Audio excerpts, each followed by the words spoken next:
goldene Zeitalter, everything was in harmony, very expanded consciousness and all the rest of it. wo alles in Harmonie war und unser Bewusstsein weit ausgebreitet.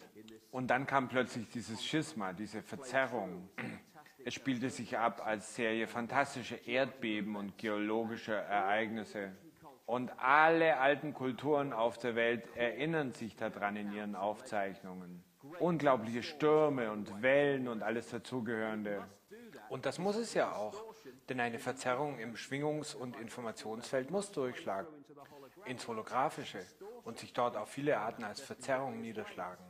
And this man, Immanuel Velikovsky, and increasingly other people that are Dieser Mann hier, Emanuel Velikovsky, und eine ständig zunehmende Anzahl anderer Forscher, die sich mit diesem elektrischen Universum befassen. Velikovsky mag vielleicht nicht in jedem Detail richtig gelegen sein, aber mein Gott, wer kann das schon? Es ist trotzdem unglaublich, was er alles verstanden hat.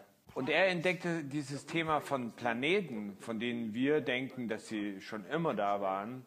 Und Velikovsky entdeckte, dass die Planeten gar nicht unbedingt seit so langem dort sind, wo sie sind. Das hier ist ein Buch mit dem Titel Blitze der Götter.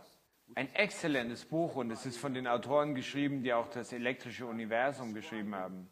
Es beschreibt, was Menschen am Himmel wohl wahrgenommen haben müssen, als all dies passierte. Und sie zeigen, dass das genau dem entspricht, was die Alten aufgeschrieben und durch die Jahrhunderte hindurch überliefert haben. Und zwar reden wir über eine Situation, in der etwas passierte, das die elektromagnetische Stabilität dermaßen verzerrte, dass ganze Planeten aus ihren damals natürlichen Bahnen herausgeworfen wurden. that planets were knocked off their natural or their then natural orbits, and they talk about Mars. Sie sprechen davon, dass Mars derart nahe an die Erde kam, dass es wieder elektrische Plasmaverbindungen gab. Und genau darüber spricht man auch wieder in den alten Kulturen, überall, wo dieses Thema mit den Blitzen der Göttern aufkommt. Die Autoren sagen, dass es wahrscheinlich das war, was geschah. Und sie bringen einige sehr gute Belege dafür. Und was ich auch in meinen eigenen Büchern immer wieder sage, ist, dass Venus auch noch nicht allzu lange an ihrem derzeitigen Platz ist. Sie sprechen darüber, dass Venus der Langhaarige oder der Bärtige sei. Denn als sich die Planeten durch dieses elektrische Plasmamedium bewegten, als elektrische Entitäten hätten sie natürlich auch massive Kometenschwärme erzeugt. Und sie zeigen auf, dass das hier rechts auch gut eine Darstellung der Venus mit ihrem Schwanz gewesen sein könnte, wenn man sich vorstellt, wie es sich wohl von Ägypten aus dargestellt hätte. And Saturn comes up. They are suggesting. Und beim Saturn gehen sie davon aus, und ich denke, sie haben absolut recht, dass Saturn früher nicht da war, wo er jetzt ist, sondern viel näher an der Erde dran. Und dass er einen starken Fokus für menschliche Anbetung darstellte und menschliche Aufmerksamkeit, der Herr der Ringe. In alten Schriften wird er oft als die alte Sonne beschrieben oder auch als der Herr. Or the Lord. And it was depicted as an eye. Interessanterweise wurde er als Auge dargestellt. Satanismus klingt nicht zufällig wie Saturnismus. Ganz viele Religionen haben die Anbetung des Saturn als Grundlage. Und es klingt wahrscheinlich verrückt, aber ich bin inzwischen nicht mehr sicher, ob es sich überhaupt um einen Planeten handelt, je weiter ich da einsteige in dieses Thema. We know it the more that I go through this latest stage of my research.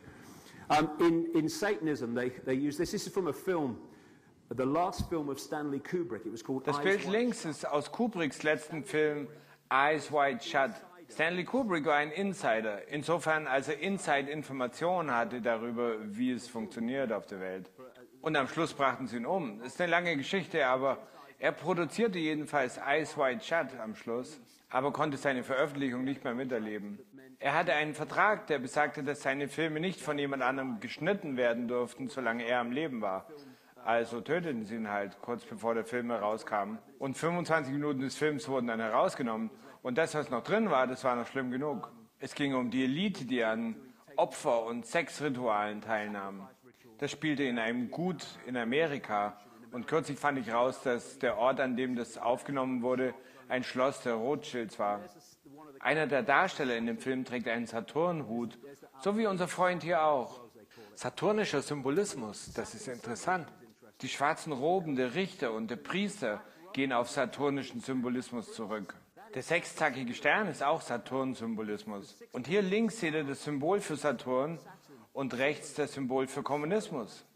The symbol of Saturn, and that's basically what you find on the symbol of Soviet communism. Another Ein weiteres Symbol für den Saturn in Symbolsprache ist der Würfel. symbolic law is the cube. And you have Und in Mekka hat man das Zentrum aller Anbetung schlechthin. Und es stellt einen Würfel dar, der Kaaba-Stein. Und in der jüdischen Religion trägt man an bestimmten Stellen diesen Würfel auf dem Kopf. Oh dear God. Beam me up, Scotty, it's mad down here. Oh, diese Welt. Beam me up, Scotty. Es ist ziemlich verrückt hier unten. Und so kommen wir zu diesem Schisma zurück. Es gab eine Planetenbewegung und eine große Katastrophe am Himmel, die einen massiven Effekt auf die Erde hatte. Daher kommen all die Geschichten von der Sintflut und dem Kippen der Polachsen in den alten Darstellungen. Das hier sind ein paar Ausdrucksformen von Plasma und Elektrizität in Laborexperimenten. Denn das, was am Himmel passiert, können die Leute vom elektrischen Universum in Laborexperimenten nachvollziehen. Theme of events. And they produced this in a laboratory. Im Labor haben sie zum Beispiel das hier produziert. Von der Art von Dingen, die am Himmel entstehen würden, in Zeiten von großen kataklysmischen Ereignissen, genau denen, von denen ich spreche. Dann fingen sie an, nach diesem gemeinsamen Thema überall auf der Welt zu suchen, in Höhlenmalereien und anderen Formen von Kunst dieser urzeitlichen Menschen. Es wirkt unglaublich überzeugend, wenn man sich das ansieht. You look at it and how this is following all over the world, because they would have seen it Die in the Autoren sky. gehen davon aus, dass die Menschen diese Zeichen nach dem malten, was sie vorher am Himmel erlebt hatten. Und dann gibt es das Thema mit dem Krieg am Himmel, der Krieg der Götter am Himmel. In diesem Gemälde ist es brillant symbolisiert. Und das ist auch wieder ein gemeinsames Thema. Symbolically, that's what happened. And of course, you've got Denn das ist, was tatsächlich passierte. Natürlich hat man die biblische Darstellung von der Flut und so weiter. Aber überall auf der Welt findet man dieselbe Geschichte von Noah, nur unter anderem Namen. So, in the Golden Age period, we had this connection I was talking about. Im goldenen Zeitalter hatten wir immer noch diese Verbindung, über die ich gesprochen hatte in der ersten Sektion, mit der wir zwar in dieser Welt, aber nicht komplett von ihr waren. Denn wir hatten auch noch einen anderen Beobachtungspunkt und ein vielfach erweitertes Bewusstsein. Aber nach diesem kataklysmischen Event, diesem Schisma, dieser Verzerrung und allem, was folgte, aber dann verloren wir immer mehr unsere Verbindung, bis zu dem Punkt, wo dies hier ein Gefängnisplanet wurde. Und die Menschen wurden zu einer Sklavenrasse. Ich würde mal sagen, letztlich ist das, was da passierte, genau dasselbe, was in China passiert, wo sie das Internet mit einer Firewall blockieren, sodass die Menschen in China zu großen Teilen des Internets überhaupt keinen Zugang haben, während der Rest der Welt ihn hat. Und wie hat man das gemacht? Das Internet konnte man ja nicht abschaffen. Also hat man die Computer so eingeschränkt, dass sie die Information nicht mehr lesen können. Sie haben eben eine Firewall eingerichtet. Ich würde stark annehmen, dass diese genetische Manipulation, die in den alten Schriften immer wieder erzählt wird, zu einem großen Teil gemacht wurde, um uns mit einer Firewall zu blockieren, sodass wir große Teile dieses Universums nicht mehr wahrnehmen konnten. Genau dasselbe Universum, das die Menschen in der alten Zeit, im goldenen Zeitalter, noch dekodieren konnten. In anderen Worten, jetzt sind wir in diesem unglaublich schmalen Band des sichtbaren Lichts, weil wir eben in dieses Geistesgefängnis eingesperrt worden sind. Because we've been put in that prison. We've been put in this mind prison here, and perception prison. It's tiny, and Es that's ist ganz eng hier drin und deswegen sind die Leute auch so verstört. Sie haben so wenig Zugang zu Informationen, dass sie diese Realität kaum begreifen können. Und dann wurde dieses reptilische Kontrollsystem zum kollektiven Unbewussten der ganzen Menschheit. Und es begann uns zu diktieren, wie wir die Realität dekodieren und dass wir dieses Gefühl von Begrenztheit entwickelten, das Gefühl von ich kann nicht und unseren absoluten Mangel von Verständnis darüber, wer wir eigentlich sind, eine Sklavenrasse. right. Well, let's get really crazy now. So, und jetzt wird es dann wirklich verrückt. Wie ich schon erzählt habe, gibt es bei mir ja immer so eine Sequenz, dass bestimmte Dinge auf einmal in mein Leben treten Und dann, zack, kommt auf einmal immer mehr Information dazu.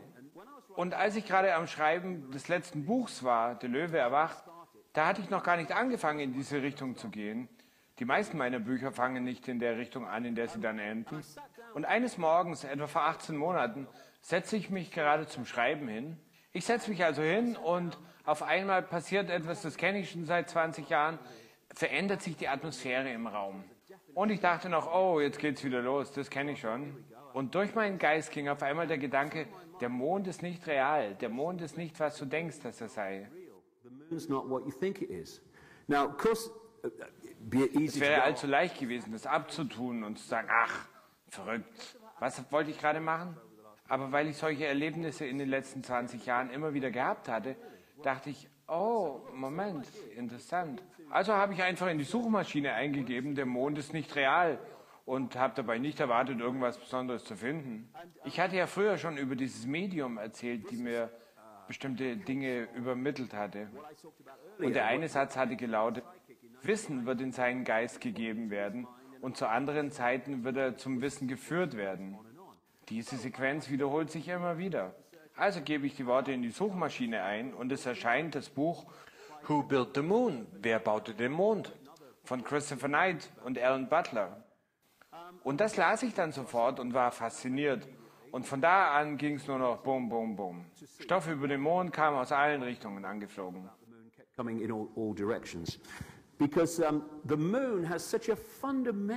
Wir realisieren gar nicht, welchen fundamentalen Effekt der Mond auf das Leben auf der Erde hat.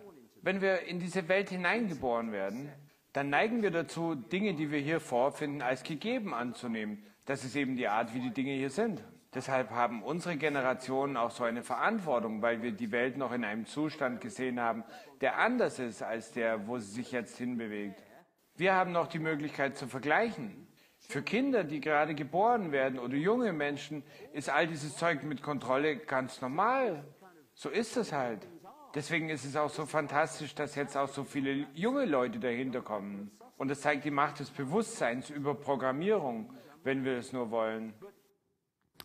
In terms of the moon, what happens? Aber jetzt in Bezug auf den Mond, was läuft da ab? Naja, ich habe nachgeschaut, wir haben Vollmond. Naja, der Mond durchläuft seine Sequenz. Und was soll das schon sein? Der Mond halt. Aber als ich nach diesem Erlebnis anfing, über den Mond Fragen zu stellen, ging es mir, wow, das hatte ich nicht geahnt. Zuerst einmal ist die Mathematik über die Entfernungen zwischen Mond, Erde und Sonne einfach fantastisch. And we see the moon in its Wir sehen den Mond in seiner holographisch dekodierten Form, in seinem physikalischen Zustand am Himmel. Aber natürlich ist der Mond wie alles andere auch ein schwingungsmäßiges Informationsfeld. Und wenn er sich auf seiner Bahn einem Planeten nähert, dann erzeugt er in dessen Feld eine Verzerrung, die natürlich auch durchschlägt in den holographischen Bereich. Und ich sage nicht, dass nur der Mond den Kataklysmus verursacht habe, aber ich sage, dass die Position vom Mond, da wo wir ihn jetzt sehen, Teil des Kataklysmus war. Und das erzeugt diese Verzerrung und daher die kataklysmischen Ereignisse. Das ist jetzt nur ein Fenster in London, aber ich fand es recht symbolisch. Da kann man sich gut vorstellen, wie dieses Ding in der Mitte Verzerrungen erschafft, während es sich durch den Raum bewegt. Und das hat dann kataklysmische Konsequenzen. Cataclysmic period, which I say involved the moon. Und diese kataklysmische Epoche, von der ich behaupte, dass der Mond da rein verwickelt war, und das versetzte die Menschen von damals aus dem goldenen Zeitalter in diesen Zeitabschnitt, in dem unsere Geschichte einsetzt. Das, was wir die Steinzeit nennen. Die Leute denken, das wäre fantastisch, aber schaut euch mal Japan an, schaut euch Haiti an. Das mit Japan ist unglaublich. Aber immerhin können Leute kommen und einem helfen. Was, wenn Japan überall auf der Welt wäre durch dieses große kataklysmische Ereignis? Und niemand kommt, keine Hilfe. Was würde passieren, wenn es heute geschehe? Wir wissen ja, Elektrizität, Öl, Licht gäbe es auch keins. Natürlich würden wir zurückfallen in das, was wir primitive Zeiten nennen. Und zwar über Nacht.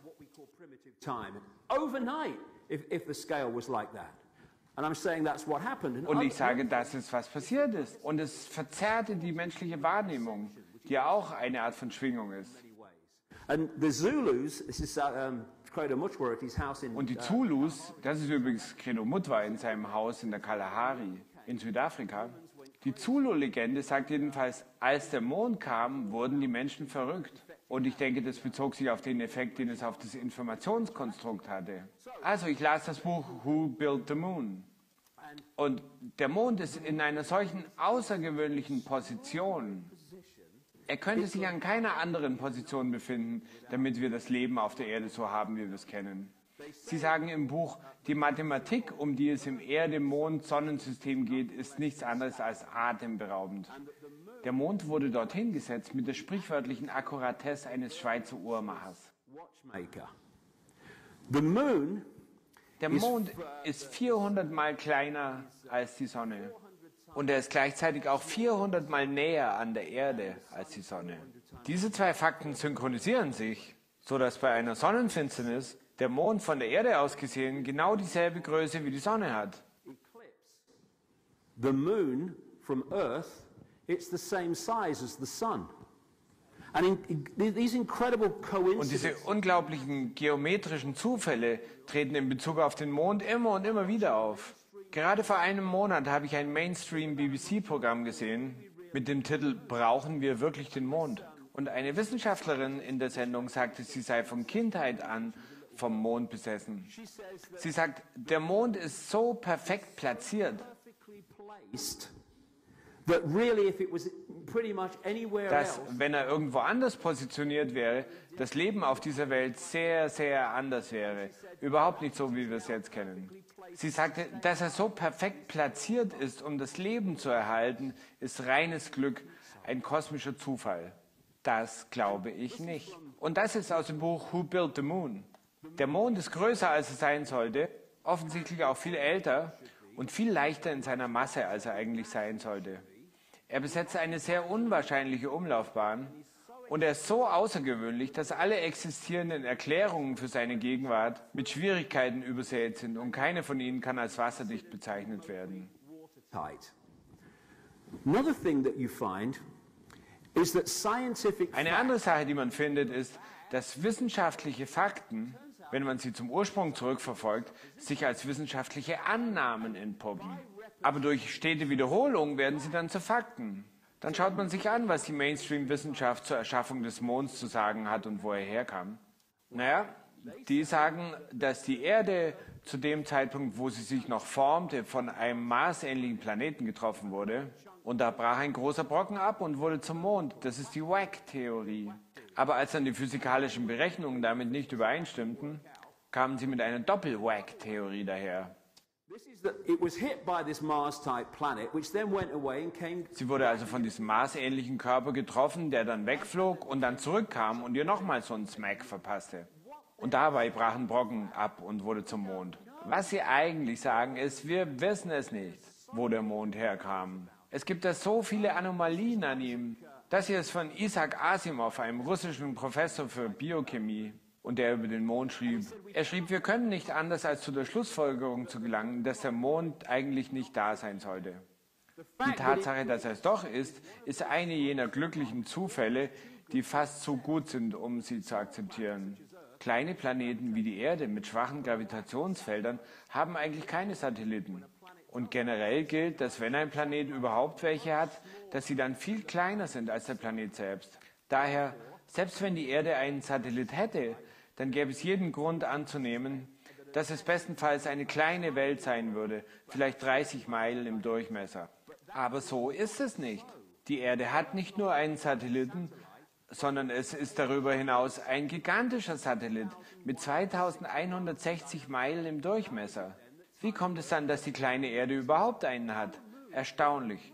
Unser Mond ist größer als Pluto. Okay, durch das System des elektrischen Universums gesehen, könnte es sein, dass seine Annahmen über die Gravitationsfelder des Planeten nicht absolut richtig sind. Aber nichtsdestotrotz, im Grundtenor hat er recht. The gravitational fields, but in theme it's correct. This is Erwin Shapiro from the Hier kommt Erwin Shapiro vom Harvard Smithsonian Center for Astrophysics. Er sagt, die beste Erklärung für den Mond ist ein Observierungsfehler. Der Mond existiert einfach nicht. Oder NASA-Wissenschaftler Robin Brett. Es scheint einfacher, die Nichtexistenz des Mondes zu erklären, als seine Existenz. Das passiert also, wenn man seinen Unglauben erstmal zur Seite stellt und einfach mit dem Informationsfluss geht. Plötzlich stößt man auf etwas, was man gar nicht wusste. Und dann gibt es darüber hinaus Evidenz dafür, dass der Mond hohl ist. Im Jahr 1969 setzte die NASA seismische Monitoren auf den Mond und beschoss ihn dann mit dem Äquivalent von 1 Tonne TNT. Schockwellen breiteten sich aus und NASA-Wissenschaftler sagen, der Mond klang wie eine Glocke. Morris Ewing, der Co-Direktor des seismischen Experiments, sagte bei einer Pressekonferenz, was die Bedeutung davon angeht, da möchte ich jetzt lieber keine Interpretation liefern. Aber es ist, als wenn jemand eine Glocke angeschlagen hätte, sagen wir im Turm von einer Kirche. Ein einzelner Schlag. Und er stellte dann fest, dass der Nachhall 30 Minuten dauerte. Kurze Zeit später gaben sie dem Mond dann noch einen Schuss, da komme ich gleich noch drauf zu sprechen. Dr. Frank Press vom Massachusetts Institute of Technology sagte, dass für so einen kleinen Einschlag sich ein Effekt, der für 30 Minuten anhielt, doch sehr weit außerhalb unserer Erwartungen befand. Ein weiterer NASA-Wissenschaftler, Gordon MacDonald, sagte in den frühen 60er Jahren, dass der Mond doch eher hohl zu sein schiene als eine homogene Sphäre. Dr. Sean C. Solomon vom MIT sagte, es gäbe eine beängstigende Möglichkeit, dass der Mond hohl sein könnte. Und wie ich schon sagte, verpasste die NASA dem Mond dann später noch einen zweiten Schuss, der viel stärker war. Sie ließen das Äquivalent von 11 Tonnen TNT einschlagen. Und ein NASA-Wissenschaftler sagte, der Mond reagierte wie ein Gong und vibrierte dann für 3 Stunden und 20 Minuten bis zu einer Tiefe von bis zu 25 Meilen. Ken Johnson, ein Supervisor der Daten- und Fotoabteilung, sagte Alan Butler, der Mond habe nicht nur wie eine Glocke geläutet, sondern der ganze Mond habe gewobbelt. Und zwar in so einer präzisen Art und Weise, dass man annehmen konnte, er habe gigantische hydraulische Dämpfer eingebaut. Hydraulic damper struts inside it. And as the great cosmologist Carl Sagan Und wie der große Kosmologe Carl Sagan sagte, ein natürlicher Satellit kann kein hohles Objekt sein. Ich hatte nichts von dem gewusst, bevor ich da einstieg. Aber im Jahre 1970 schrieben 2 sowjetische Wissenschaftler von der Russischen Akademie der Wissenschaften einen detaillierten Artikel im Magazin Sputnik, in dem sie sagten, der Mond sei kein natürlicher Körper. Er sei entweder ein ausgehöhlter Planetoid oder ein Konstrukt. Und er sei die Heimstatt einer sehr fortgeschrittenen außerirdischen Zivilisation. very advanced non-human civilization or race. What they pointed out in Wie their Sie in Ihrem Artikel aufzeigten, ist die äußere Schale des Monds extrem hart und enthält Mineralien wie Titanium. Man fand in Mondgestein verarbeitete Metalle sowie die Elemente Uranium 236 und Neptunium 237, die noch nie natürlich vorkommend gefunden wurden. Uranium 236 ist ein langlebiger radioaktiver Nuklearabfall und wird in verbrauchtem nuklearem Treibstoff gefunden und in wiederaufbereitetem Uran. Neptunium 237 ist ein radioaktives metallisches Element und ein Nebenprodukt nuklearer Reaktoren und der Produktion von Plutonium. Einige Mondsteine haben einen 10-fach höheren Gehalt an Titanium als titaniumreiches Gestein auf der Erde. Titan wird in Überschallflugzeugen verwendet, in tieftauchenden U-Booten und in Raumschiffen. Dr. Harold Urey, Gewinner des Nobelpreises für Chemie, sagte, er sei furchtbar verwundert über die Steine vom Mond und insbesondere das Titanium in ihnen. Das sei ganz verrückt und er könnte sich das nicht erklären. Wenn ein Material erfunden werden müsste, um einen großen künstlichen Satelliten von den unerwünschten Effekten von Temperatur, von kosmischer Strahlung und Meteoritenbombardement zu schützen, dann wären die Experten wahrscheinlich genau auf diese refraktorischen Metalle gestoßen. In diesem Fall ist es nicht klar, warum das Mondgestein so ein außergewöhnlich schlechter Wärmeleiter ist. Ein Faktor, der die Astronauten so erstaunte. War das vielleicht genau das, was die Designer dieses Super Sputnik gesucht hatten? Von einem Ingenieursstandpunkt aus ist dieses uralte Raumschiff das wir den Mond nennen, superb konstruiert. The spaceship of ages long past, which we call the moon, is superbly constructed. If you're going to Wenn man einen künstlichen Satellit ins All schießen wollte, dann wäre es ratsam, ihn hohl zu machen. Gleichzeitig wäre es naiv, sich vorzustellen, dass jemand, der zu einem solch unglaublichen Raumprojekt fähig ist, sich damit zufrieden geben würde, eine Art von leerem Eimer in die irdische Umlaufbahn zu schleudern. Es ist viel wahrscheinlicher, dass wir hier ein sehr altes Raumschiff vor uns haben, dessen Inneres mit Treibstoff für die Maschinen gefüllt war, mit Materialien und Geräten für Reparaturarbeiten, mit Navigationsinstrumenten, Equipment für Observation und alle Arten von Maschinerie. In anderen Worten, alles Notwendige, um diese Karavelle des Universums als Noahs Arche der Intelligenz funktionieren zu lassen, vielleicht sogar als Heimstatt für eine ganze Zivilisation, die sich vielleicht auf eine lange Zeitspanne, Tausende von Millionen von Jahren eingestellt hat und auf lange Wanderungen durch den Weltraum von Tausenden Millionen von Meilen. Natürlich wäre die Hülle eines solchen Raumschiffs super stark, um anfliegenden Meteoriten und scharfen Fluktuationen extremer Hitze und extremer Kälte zu widerstehen. Wahrscheinlich handelt es sich um eine Doppelschale. Als Basis eine dunkle Armierung von ungefähr 20 Meilen in Dicke und außen eine mehr lose gepackte Hülle, eine dünnere Schicht von ungefähr 3 Meilen Dicke. In den Bereichen der lunaren Meere und Krater sind die oberen Schichten sehr dünn, in manchen Fällen sogar gar nicht existent. It's been noted that the craters on the moon Auf jeden Fall wurde auch schon festgestellt, dass die Krater auf dem Mond, egal wie groß sie auch sind, einen sehr universellen Eindruck machen in Bezug darauf, wie tief sie gehen. Und wenn es stimmt, was sie sagen, dass die äußere Hülle dafür da ist, um den Aufschlag erstmal abzuschwächen und dann trifft er auf diese undurchdringbare Schicht, dann wäre das immerhin eine Erklärung. Dr. D.L. Anderson, Professor für Geophysik und Direktor des Seismologischen Laboratoriums am California Institute of Technology, sagt, inside of the moon, the outside of the moon really should be on the inside of the moon. And what these scientists, die Innenseite des Monds ist außen. Die Außenseite des Monds sei also vielmehr innen zu erwarten. Die russischen Wissenschaftler sprachen darüber, dass der Mond von innen ausgehöhlt sei. Vielleicht ein Planetoid, den man innen in einen Lebensraum verwandelt hat. Und um damit zu reisen. Ich rief dann irgendwann Credo Mutwa deswegen an. Und ich sagte ihm nichts darüber, was ich dachte oder gefunden hatte. Ich sagte nur zu ihm, kannst du mir irgendwelche Zulu-Legenden oder afrikanische Legenden über den Mond sagen? Und er sagte, ja, wir sagen, der Mond ist ein Ei. Mainstream-Anthropologen würden sich das wahrscheinlich anhören und sagen, pah, was für eine unterentwickelte Rasse. Aber warum sagten die, der Mond sei ein Ei? Weil ihre Legenden sagen, dass der Mond ausgehöhlt worden sei. Das Eigelb wurde aus dem Mond herausgenommen. Und er sagte mir, dass die Zulu-Legende über den Mond sei, dass der Mond vor Hunderten von Generationen hierher gebracht worden sei. Und zwar von zwei Brüdern, Wowane und Mpenko, die die Führer der Chitauri waren. Sie waren bekannt als die Wasserbrüder und hatten eine schuppige Haut wie ein Fisch.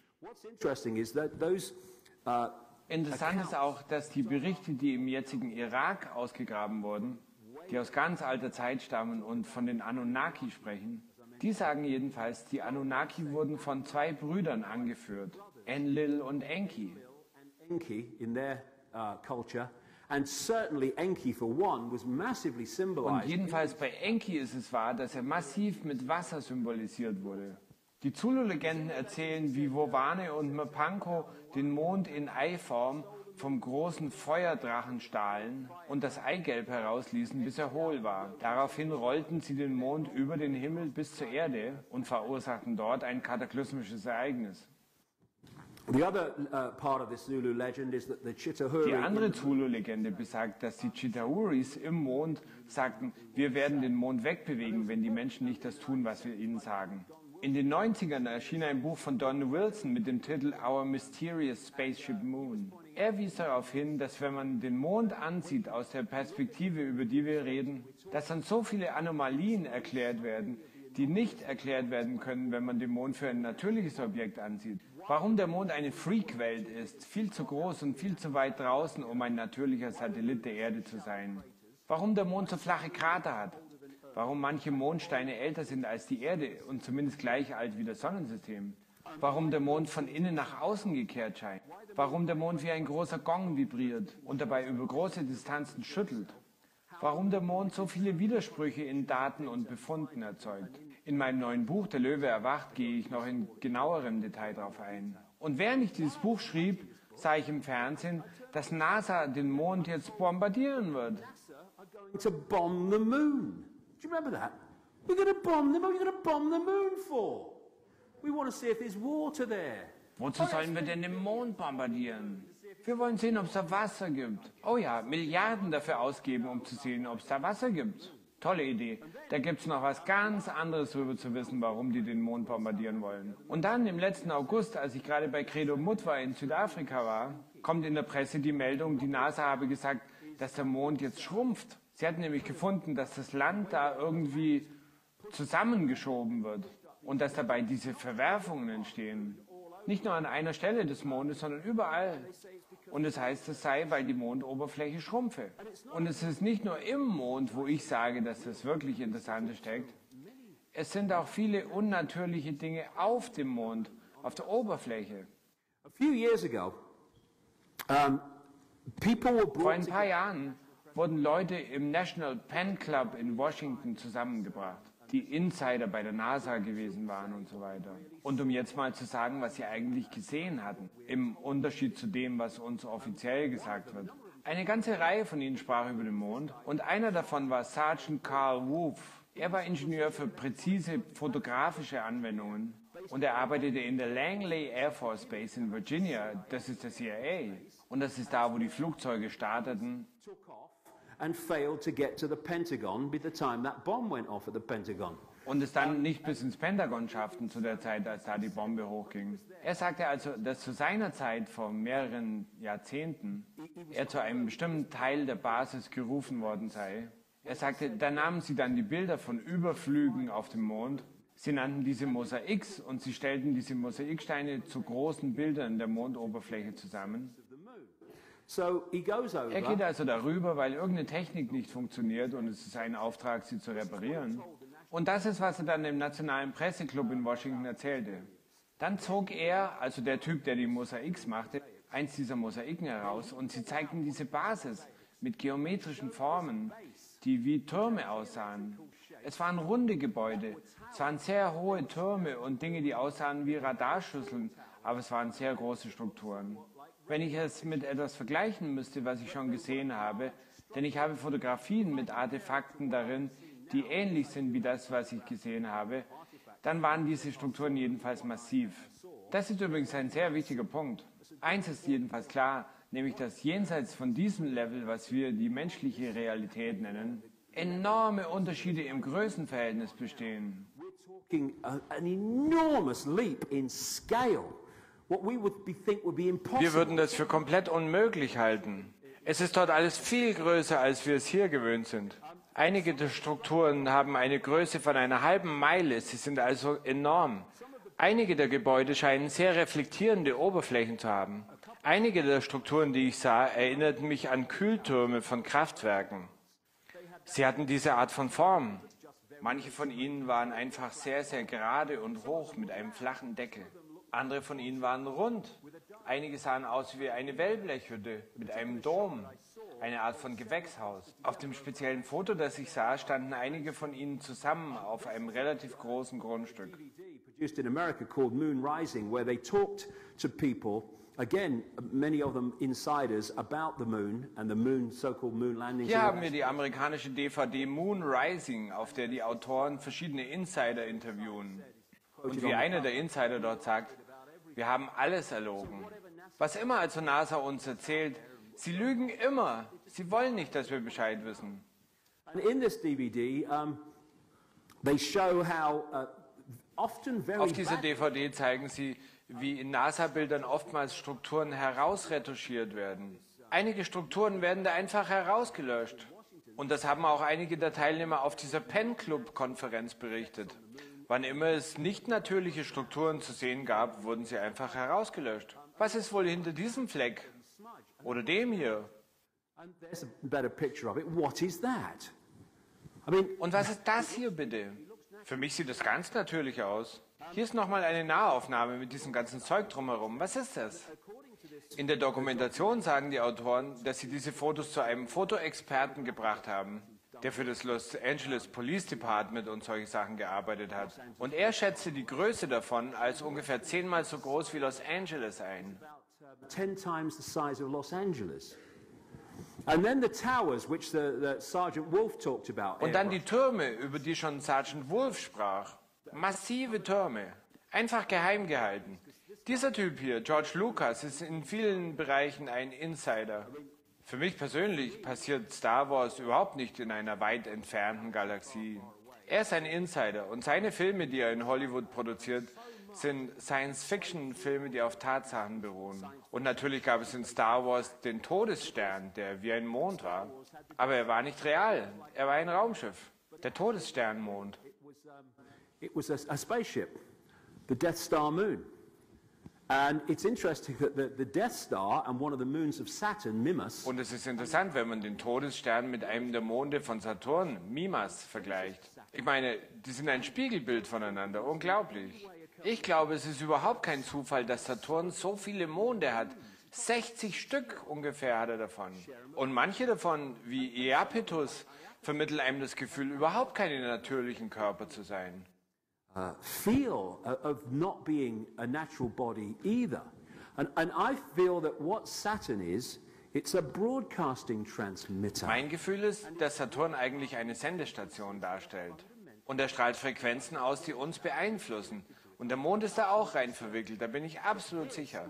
Aber das wird in den nächsten Jahren das Zentrum großer Aufmerksamkeit darstellen, genauso wie der Mond. Denn das stellt einen Schlüssel dar. And what they found in 2009, NASA, they said, that they found another ring. Und was NASA angeblich im Jahr 2009 gefunden hat, ist ein weiterer Ring um Saturn herum, der so massiv ist, dass man 1 Milliarde Erden hineinpacken könnte. Er ist ungefähr 3,5 Millionen Meilen vom Saturn entfernt, aber umringt ihn trotzdem noch. Und was, wenn es noch weitere und weitere Ringe gäbe, auf anderen Frequenzen, die wir nicht sehen und die uns aber dennoch fundamental beeinflussen? Es ist stark meine Vermutung, dass wir das noch herausfinden werden. Und wie viele andere Dinge sehen wir noch am Himmel, die in Wirklichkeit was anderes sind, als wir glauben? Das hier ist Phobos, ein Mond des Mars. Man spricht jetzt auch über ihn als nicht natürlichen Ursprungs. Raymond Wilson, Chef der Abteilung für angewandte Mathematik bei der NASA, sagte 1963, dass Phobos vielleicht eine kolossale Raumbasis darstellen könnte, die um den Mars herumfliegt. Das europäische Raumfahrzeug Mars Express hat Bilder von Phobos aus großer Nähe aufgenommen. Und sie sagten, Phobos ist leichter, als es sein sollte, könnte hohl sein und seine Zusammensetzung ist anders als alle anderen Asteroiden und Meteoriten, die wir kennen. Das ist das Halsband des Mondes, genauso alt wie das Halsband der Mysterien. Denn die Zulus sagen, es gab viele Monde. Und es gibt wirklich viele Monde von diesem Typ, die nicht das sind, was wir glauben. Und wenn das noch nicht fantastisch genug ist, dann gehe ich noch ein Stück weiter. Wie gesagt, ich richte mich allein nach der Evidenz, die Tag für Tag hereinkommt und immer noch mehr wird. Und daher habe ich das starke Gefühl, dass man sich in unsere Realität hineingehackt hat. Unsere Realität wurde gehackt, um uns abzuschneiden von dem, was wir früher einmal erlebt und wahrgenommen haben. Und um uns gleichzeitig eine falsche Realität zu vermitteln, die wir dekodieren und für wahr halten, obwohl sie es nicht ist. And also to give us a fake reality that we are decoding, believing it to be real when it's not. Und für mich habe ich daraus dieses Thema zusammengestellt, was ich die Mondmatrix nennen würde. I call the moon matrix. Und seit ich das Buch geschrieben habe, habe ich mich schon wieder weiter bewegt, denn es hört nie auf. Die Cutting Edge muss sich natürlich weiter bewegen. Wir würden sonst glauben, dass wir schon alles wissen, aber das tun wir nicht. Ich persönlich bin mir sicher, dass der Mond eine Art Satellit von Saturn darstellt, der speziell für die Erde da ist und für irdische Manipulationen. Durch das Medium wurde mir ja vor Jahren übermittelt, anstrengendes Suchen ist nicht nötig, der Pfad ist schon dargelegt, du musst nur den Hinweisen folgen. Und diese Hinweise über die Mondmatrix sind sehr offensichtlich geworden, als sich die Monate immer mehr entfaltet haben. Und es nimmt noch zu, auch in Bezug auf das, was ich jetzt über Saturn entdecke. Ich behaupte also, der Mond sendet Frequenzen aus. which are blocking out our ability to see Und what die we blockieren unsere Fähigkeit, Dinge zu sehen, die wir ansonsten sehen könnten. Und sie speisen uns eine falsche Realität ein. Und irgendwie ist das im weiteren Sinn mit Saturn verbunden. Der Mond hat nämlich allein durch sein Dasein unglaublichen Einfluss auf die Erde. Auf Ebbe und Flut zum Beispiel, auf das menschliche Hormonsystem, auf Menstruation und all das. Aber ich sage, es geht noch darüber hinaus. Das hier ist ein symbolisches Bild von Neil Haig. Ich sage, dass er Frequenzen ausstrahlt, die ich die Mondmatrix nenne. Und letztlich, glaube ich, geht es auf Saturn zurück. I think this is Saturn myself. I was speaking in New York Letzten Oktober habe ich in New York gesprochen und ein netter Typ da, der mit einer Gruppe verbunden ist mit dem Namen We Are Change New York, der führte mich zu wichtigen Plätzen in New York, inklusive Ground Zero. to see what was going on and all the rest of it.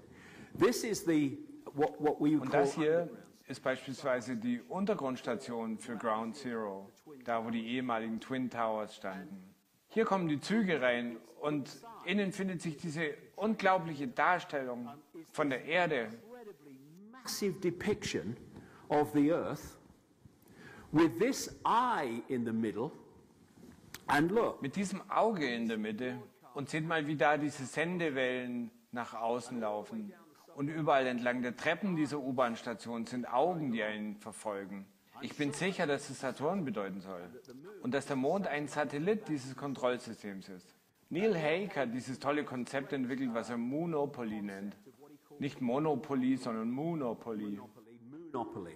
Monopoly is a cycle Und bei Monopoly handelt es sich um einen Zyklus konstanter Wiederholung, wo wir uns immer nur im Kreis drehen, wie Roboter, wie Autos im Autoscooter. going round and Und round. damit fahren wir immer im Kreis. Mein Bruder, der mit unseren Themen überhaupt nichts am Hut hat, sagte zu mir vor Jahren, was ist dieses blöde Leben? Morgens steht man auf, geht in die Arbeit, dann kommt man nach Hause, trinkt seinen Tee, guckt Fernsehen. Man geht zu Bett, man steht auf, man geht in die Arbeit und schaut nur die ganzen Möglichkeiten an, die existieren. Aber was tun wir? Wir folgen dem Kreis. Die ganze Zeit. Oh, es ist Freitag, da essen wir Fisch, ne? Nein, wir hatten Fisch am Donnerstag. Was für ein Unterschied. Aber wenn wir bedenken, dass wir unendliches Bewusstsein sind, das eine Erfahrung macht, was zum Teufel tun wir dann in diesem Monopoly-Kreislauf, wo wir ständig dasselbe Verhalten wiederholen? Das ist doch nur ein Bruchteil von dem, was wir sind. It's a fraction of what we are.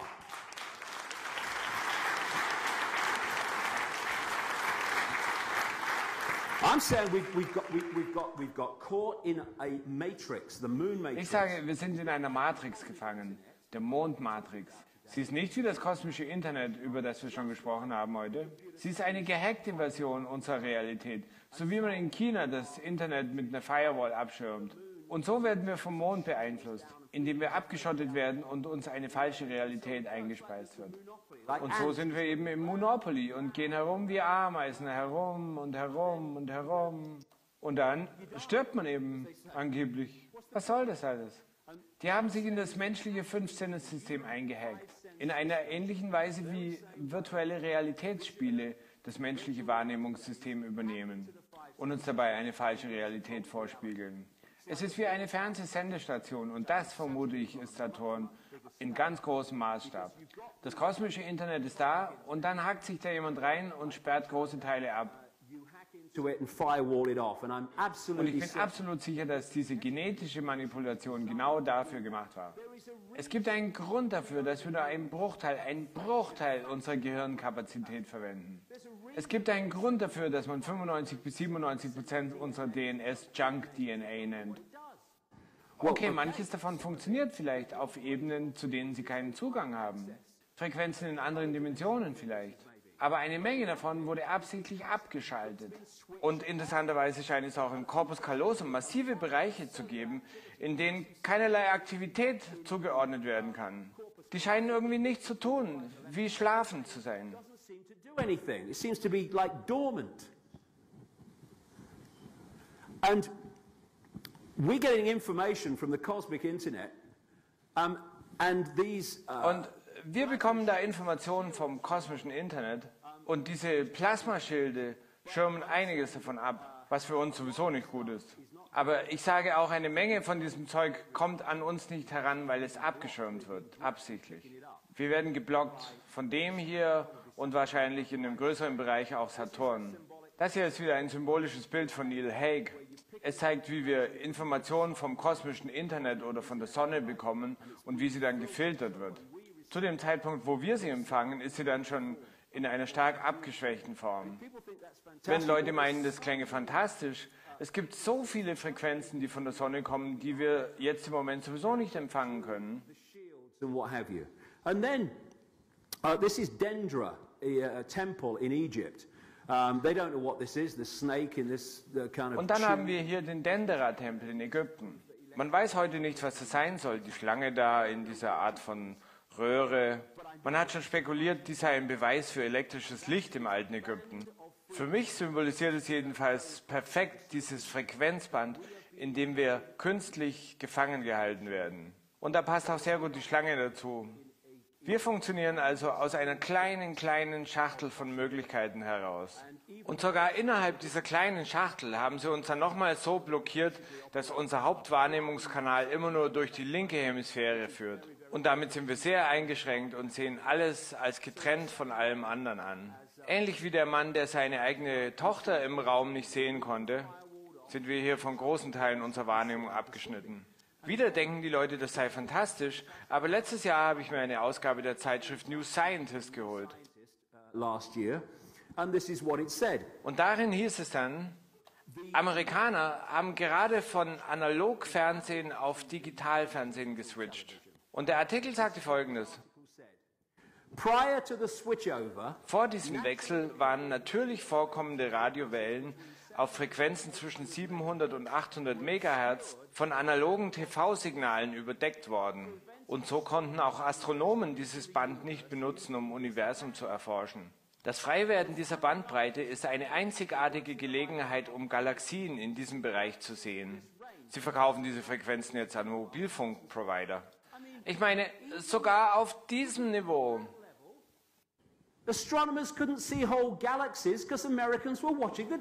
Astronomen konnten ganze Galaxien nicht sehen, weil Amerikaner Fernsehen guckten. Aber jetzt reden wir über Technologie, die demgegenüber weit fortgeschritten ist. Natürlich ist es möglich, wenn das schon bei uns in der menschlichen Welt möglich ist. Das hier ist wieder ein Mainstream-Report, den ich vor ein paar Monaten gesehen habe. Wissenschaftler haben eine Tarnkappe für Raum und Zeit erfunden, die das Licht manipuliert und im Wesentlichen ganze Ereignisse von einem Beobachter abschirmt. Die Theorie beruht darauf, den Fluss von Ereignissen zu zensieren, den wir als Fluss von Lichtpartikeln wahrnehmen, also Photonen, die unsere Retina treffen. Indem sie ein Charakteristikum der Glasfaseroptik benutzten, konnten Wissenschaftler den Fluss der Photonen verlangsamen, Ereignisse benutzen und dann wieder einspielen. Dies sagte ein Team vom Imperial College London und der Salford University von Northwest England. Ein Safe-Knacker könnte auf diese Weise kurz eine Szene betreten, den Safe knacken und seinen Inhalt entnehmen, während die Sicherheitskamera zeigen würde, dass die Safe-Tür die ganze Zeit über geschlossen war. Surveillance camera apparently showed that the safe door was closed the whole time, according to their paper. These are so-called metamaterials, whose Dies sind sogenannte Metamaterialien, deren nanometrische Oberfläche mit Licht auf einer bestimmten Wellenlänge interagiert. Als Resultat davon fließt das Licht um ein Objekt herum und macht es dadurch unsichtbar. Oder genauer gesagt, unsichtbar in bestimmten Farben des Lichtspektrums. Das ist also, was menschliche Technik heute leisten kann. Und wir reden über eine Technik, die uns Lichtjahre voraus ist. Das ist meine Behauptung. Wir leben in einer Blase, die durch eine Firewall vom größeren kosmischen Internet abgeschnitten ist. Und das geschieht durch den Mond und seine Auswirkungen auf uns, insbesondere auf unser drittes Auge.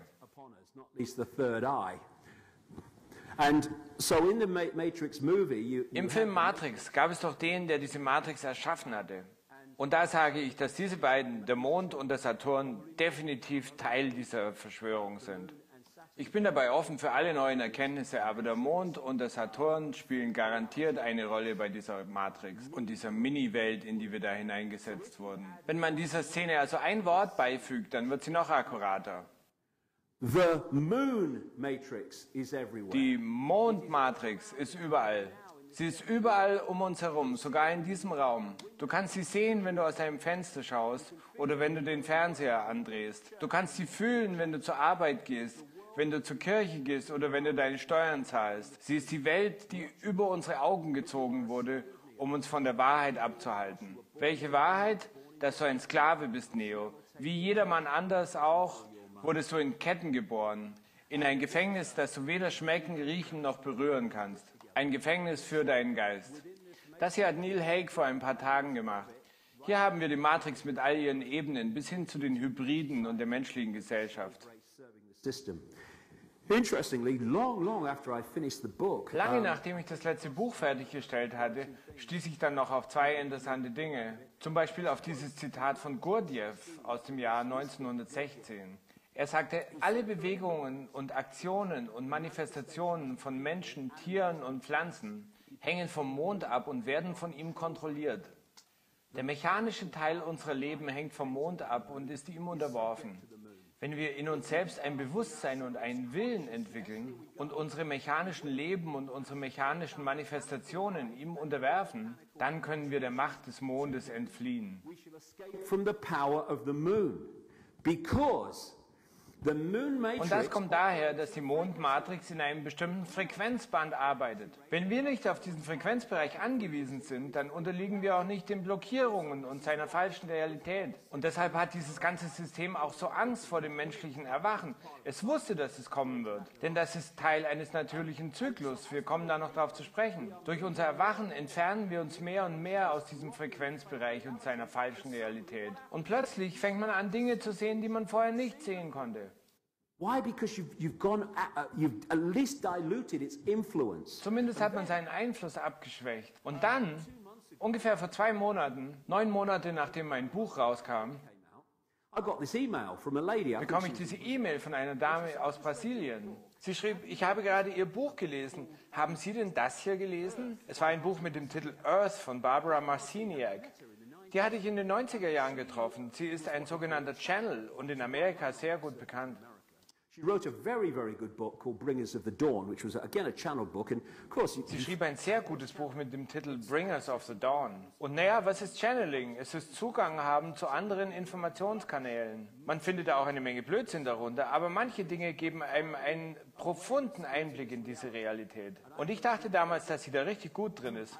Und dieses Buch hatte ich zu Hause stehen. Bis zu der E-Mail hatte ich es aber noch gar nicht angesehen. Aber dann, natürlich habe ich das Buch. Und diese Dame hatte mir Seitennummern aufgeschrieben und gesagt, sie werden sehr interessiert sein, diese Seiten zu lesen. Also ziehe ich das Buch aus dem Regal und schaue mir die Seiten an. Es war in den 90er Jahren schon erschienen. Und das stand auf den Seiten.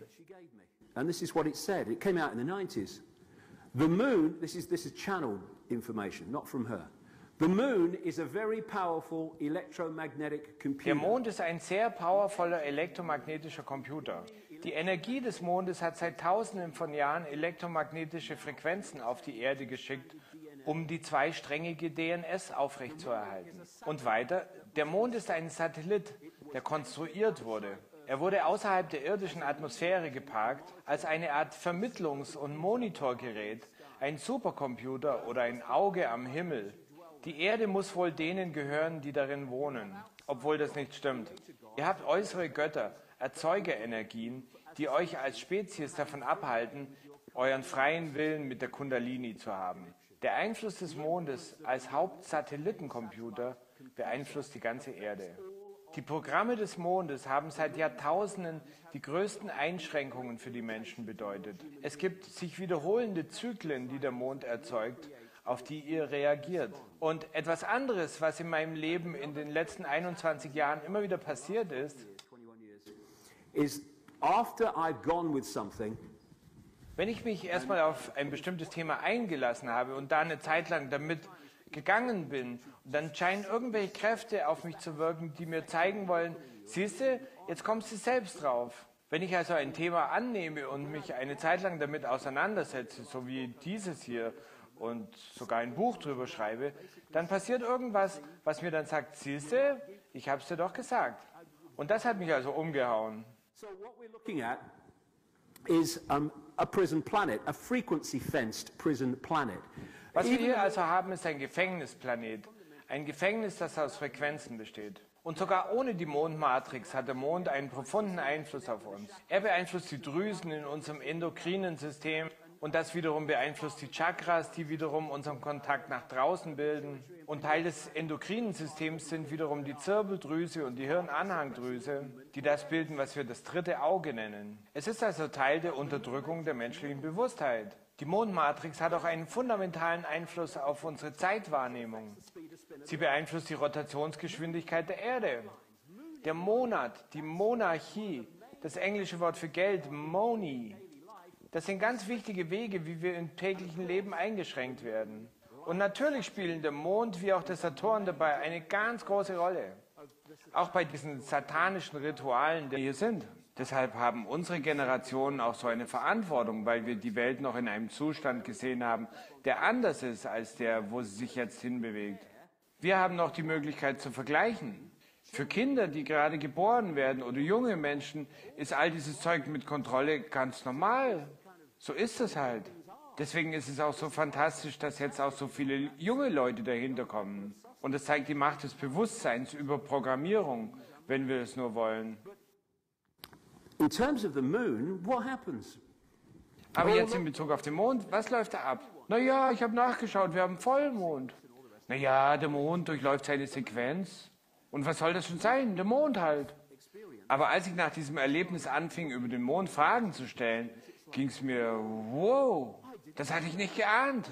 Zuerst einmal ist die Mathematik über die Entfernungen zwischen Mond, Erde und Sonne einfach fantastisch. And we see the moon in its Wir sehen den Mond in seiner holographisch dekodierten Form, in seinem physikalischen Zustand am Himmel. Aber natürlich ist der Mond wie alles andere auch ein schwingungsmäßiges Informationsfeld. Und wenn er sich auf seiner Bahn einem Planeten nähert, dann erzeugt er in dessen Feld eine Verzerrung, die natürlich auch durchschlägt in den holographischen Bereich. And I'm not saying only the moon caused Und ich this. sage nicht, dass nur der Mond den Kataklysmus verursacht habe, aber ich sage, dass die Position vom Mond, da wo wir ihn jetzt sehen, Teil des Kataklysmus war. Und das erzeugt diese Verzerrung und daher die kataklysmischen Ereignisse. Das ist jetzt nur ein Fenster in London, aber ich fand es recht symbolisch. Da kann man sich gut vorstellen, wie dieses Ding in der Mitte Verzerrungen erschafft, während es sich durch den Raum bewegt. Und das hat dann kataklysmische Konsequenzen. Cataclysmic period, which I say involved the moon. Und diese kataklysmische Epoche, von der ich behaupte, dass der Mond da rein verwickelt war, und das versetzte die Menschen von damals aus dem goldenen Zeitalter in diesen Zeitabschnitt, in dem unsere Geschichte einsetzt. Das, was wir die Steinzeit nennen. Die Leute denken, das wäre fantastisch, aber schaut euch mal Japan an, schaut euch Haiti an. Das mit Japan ist unglaublich. Aber immerhin können Leute kommen und einem helfen. Was, wenn Japan überall auf der Welt wäre durch dieses große kataklysmische Ereignis? Und niemand kommt, keine Hilfe. Was würde passieren, wenn es heute geschehe? Wir wissen ja, Elektrizität, Öl, Licht gäbe es auch keins. Natürlich würden wir zurückfallen in das, was wir primitive Zeiten nennen. Und zwar über Nacht. Time. Overnight, if the scale was like that. And I'm saying that's what happened. Und ich sage, das ist, was passiert ist. Und es verzerrt, ich habe gesagt, dass der Mond jetzt schrumpft. Sie hatten nämlich gefunden, dass das Land da irgendwie zusammengeschoben wird und dass dabei diese Verwerfungen entstehen. Nicht nur an einer Stelle des Mondes, sondern überall. Und es heißt, es sei, weil die Mondoberfläche schrumpfe. Und es ist nicht nur im Mond, wo ich sage, dass das wirklich Interessante steckt. Es sind auch viele unnatürliche Dinge auf dem Mond, auf der Oberfläche. A few years ago, people were Vor brought ein paar Jahren wurden Leute im National Pen Club in Washington zusammengebracht, die Insider bei der NASA gewesen waren und so weiter. Und um jetzt mal zu sagen, was sie eigentlich gesehen hatten, im Unterschied zu dem, was uns offiziell gesagt wird. Eine ganze Reihe von ihnen sprach über den Mond und einer davon war Sergeant Carl Wolf. Er war Ingenieur für präzise fotografische Anwendungen und er arbeitete in der Langley Air Force Base in Virginia. Das ist der CIA. Und das ist da, wo die Flugzeuge starteten. and failed to get to the Pentagon by the time that bomb went off at the Pentagon. Und es dann nicht bis ins Pentagon schafften zu der Zeit, als da die Bombe hochging. Er sagte also, dass zu seiner Zeit vor mehreren Jahrzehnten er zu einem bestimmten Teil der Basis gerufen worden sei. Er sagte, da nahmen sie dann die Bilder von Überflügen auf dem Mond. Sie nannten diese Mosaiks und sie stellten diese Mosaiksteine zu großen Bildern der Mondoberfläche zusammen. Er geht also darüber, weil irgendeine Technik nicht funktioniert und es ist sein Auftrag, sie zu reparieren. Und das ist, was er dann im Nationalen Presseclub in Washington erzählte. Dann zog er, also der Typ, der die Mosaiks machte, eins dieser Mosaiken heraus und sie zeigten diese Basis mit geometrischen Formen, die wie Türme aussahen. Es waren runde Gebäude, es waren sehr hohe Türme und Dinge, die aussahen wie Radarschüsseln, aber es waren sehr große Strukturen. Wenn ich es mit etwas vergleichen müsste, was ich schon gesehen habe, denn ich habe Fotografien mit Artefakten darin, die ähnlich sind wie das, was ich gesehen habe, dann waren diese Strukturen jedenfalls massiv. Das ist übrigens ein sehr wichtiger Punkt. Eins ist jedenfalls klar, nämlich dass jenseits von diesem Level, was wir die menschliche Realität nennen, enorme Unterschiede im Größenverhältnis bestehen. An enormous leap in scale. What we would think would be impossible. Wir würden das für komplett unmöglich halten. Es ist dort alles viel größer, als wir es hier gewöhnt sind. Einige der Strukturen haben eine Größe von einer halben Meile, sie sind also enorm. Einige der Gebäude scheinen sehr reflektierende Oberflächen zu haben. Einige der Strukturen, die ich sah, erinnerten mich an Kühltürme von Kraftwerken. Sie hatten diese Art von Form. Manche von ihnen waren einfach sehr, sehr gerade und hoch mit einem flachen Deckel. Andere von ihnen waren rund. Einige sahen aus wie eine Wellblechhütte mit einem Dom. Von einem Ingenieursstandpunkt aus ist dieses uralte Raumschiff, das wir den Mond nennen, superb konstruiert. The spaceship of ages long past, which we call the moon, is superbly constructed. Wenn man einen künstlichen Satellit ins All schießen wollte, dann wäre es ratsam, ihn hohl zu machen. Gleichzeitig wäre es naiv, sich vorzustellen, dass jemand, der zu einem solch unglaublichen Raumprojekt fähig ist, sich damit zufrieden geben würde, eine Art von leerem Eimer in die irdische Umlaufbahn zu schleudern. Es ist viel wahrscheinlicher, dass wir hier ein sehr altes Raumschiff vor uns haben, dessen Inneres mit Treibstoff für die Maschinen gefüllt war, mit Materialien und Geräten für Reparaturarbeiten, mit Navigationsinstrumenten, Equipment für Observation und alle Arten von Maschinerie. In anderen Worten, alles Notwendige, um diese Karavelle des Universums als Noahs Arche der Intelligenz funktionieren zu lassen, vielleicht sogar als Heimstatt für eine ganze Zivilisation, die sich vielleicht auf eine lange Zeitspanne, Tausende von Millionen von Jahren eingestellt hat und auf lange Wanderungen durch den Weltraum von Tausenden Millionen von Meilen. Natürlich wäre die Hülle eines solchen Raumschiffs super stark, um anfliegenden Meteoriten und scharfen Fluktuationen extremer Hitze und extremer Kälte zu widerstehen. Wahrscheinlich handelt es sich um eine Doppelschale. Als Basis eine dunkle Armierung von ungefähr 20 Meilen in Dicke und außen eine mehr lose gepackte Hülle, eine dünnere Schicht von ungefähr 3 Meilen Dicke. In den Bereichen der lunaren Meere und Krater sind die oberen Schichten sehr dünn, in manchen Fällen sogar gar nicht existent. Auf jeden Fall wurde auch schon festgestellt, dass die Krater auf dem Mond, egal wie groß sie auch sind, einen sehr universellen Eindruck machen in Bezug darauf, wie tief sie gehen.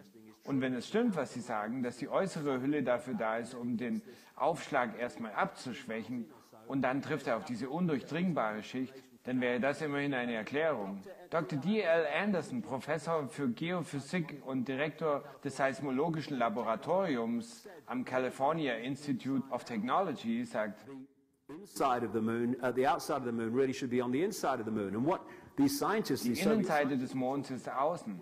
Die Außenseite des Monds sei also vielmehr innen zu erwarten. Die russischen Wissenschaftler sprachen darüber, dass der Mond von innen ausgehöhlt sei. Vielleicht ein Planetoid, den man innen in einen Lebensraum verwandelt hat. Und um damit zu reisen. Ich rief dann irgendwann Credo Mutwa deswegen an. Und ich sagte ihm nichts darüber, was ich dachte oder gefunden hatte. Ich sagte nur zu ihm, kannst du mir irgendwelche Zulu-Legenden oder afrikanische Legenden über den Mond sagen?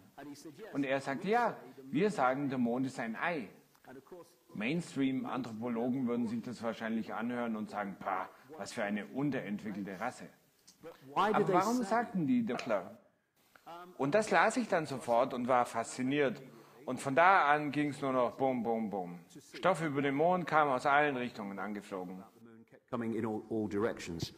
Because the moon has such a fundamental effect. Wir realisieren gar nicht, welchen fundamentalen Effekt der Mond auf das Leben auf der Erde hat. Wenn wir in diese Welt hineingeboren werden, dann neigen wir dazu, Dinge, die wir hier vorfinden, als gegeben anzunehmen. Das ist eben die Art, wie die Dinge hier sind. Deshalb haben unsere Generationen auch so eine Verantwortung, weil wir die Welt noch in einem Zustand gesehen haben, der anders ist als der, wo sie sich jetzt hinbewegt. Wir haben noch die Möglichkeit zu vergleichen. Für Kinder, die gerade geboren werden oder junge Menschen, ist all dieses Zeug mit Kontrolle ganz normal. So ist es halt. Deswegen ist es auch so fantastisch, dass jetzt auch so viele junge Leute dahinter kommen. Und das zeigt die Macht des Bewusstseins über Programmierung, wenn wir es nur wollen. In terms of the moon, what happens? Aber jetzt in Bezug auf den Mond, was läuft da ab? Naja, ich habe nachgeschaut, wir haben Vollmond. Naja, der Mond durchläuft seine Sequenz. Und was soll das schon sein? Der Mond halt. Aber als ich nach diesem Erlebnis anfing, über den Mond Fragen zu stellen, ging es mir, wow, das hatte ich nicht geahnt.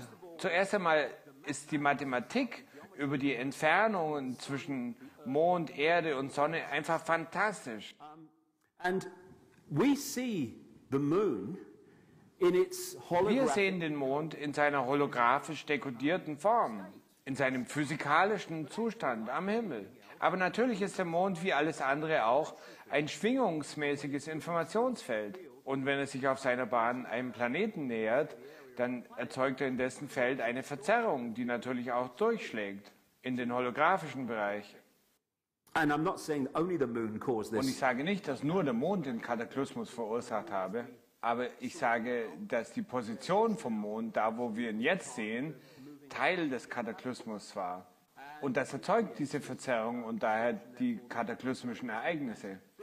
Das ist jetzt nur ein Fenster in London, aber ich fand es recht symbolisch. Da kann man sich gut vorstellen, wie dieses Ding in der Mitte Verzerrungen erschafft, während es sich durch den Raum bewegt. Und das hat dann kataklysmische Konsequenzen. Cataclysmic period, which I say involved the moon. Und diese kataklysmische Epoche, von der ich behaupte, dass der Mond da rein verwickelt war, und das versetzte die Menschen von damals aus dem goldenen Zeitalter in diesen Zeitabschnitt, in dem unsere Geschichte einsetzt. Das, was wir die Steinzeit nennen. Die Leute denken, das wäre fantastisch, aber schaut euch mal Japan an, schaut euch Haiti an. Das mit Japan ist unglaublich. Aber immerhin können Leute kommen und einem helfen, der so massiv ist, dass man 1 Milliarde Erden hineinpacken könnte. Er ist ungefähr 3,5 Millionen Meilen vom Saturn entfernt, aber umringt ihn trotzdem noch. Und was, wenn es noch weitere und weitere Ringe gäbe, auf anderen Frequenzen, die wir nicht sehen und die uns aber dennoch fundamental beeinflussen? Es ist stark meine Vermutung, dass wir das noch herausfinden werden. And how many Und other wie viele andere Dinge sehen wir noch am Himmel, die in Wirklichkeit was anderes sind, als wir glauben? Das hier ist Phobos, ein Mond des Mars.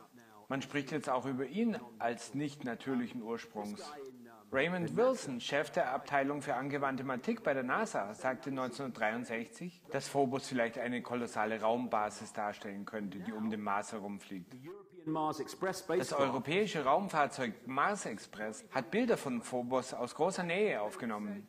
Und sie sagten, Phobos ist leichter, als es sein sollte, könnte hohl sein und seine Zusammensetzung ist anders als alle anderen Asteroiden und Meteoriten, die wir kennen. Das ist das Halsband des Mondes, genauso alt wie das Halsband der Mysterien.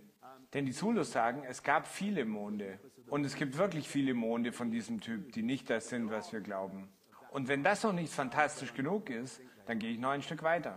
Wie gesagt, ich richte mich allein nach der Evidenz, die Tag für Tag hereinkommt und immer noch mehr wird. Und daher habe ich das starke Gefühl, dass man sich in unsere Realität hineingehackt hat. Unsere Realität wurde gehackt, um uns abzuschneiden von dem, was wir früher einmal erlebt und wahrgenommen haben. Und um uns gleichzeitig eine falsche Realität zu vermitteln, die wir dekodieren und für wahr halten, obwohl sie es nicht ist.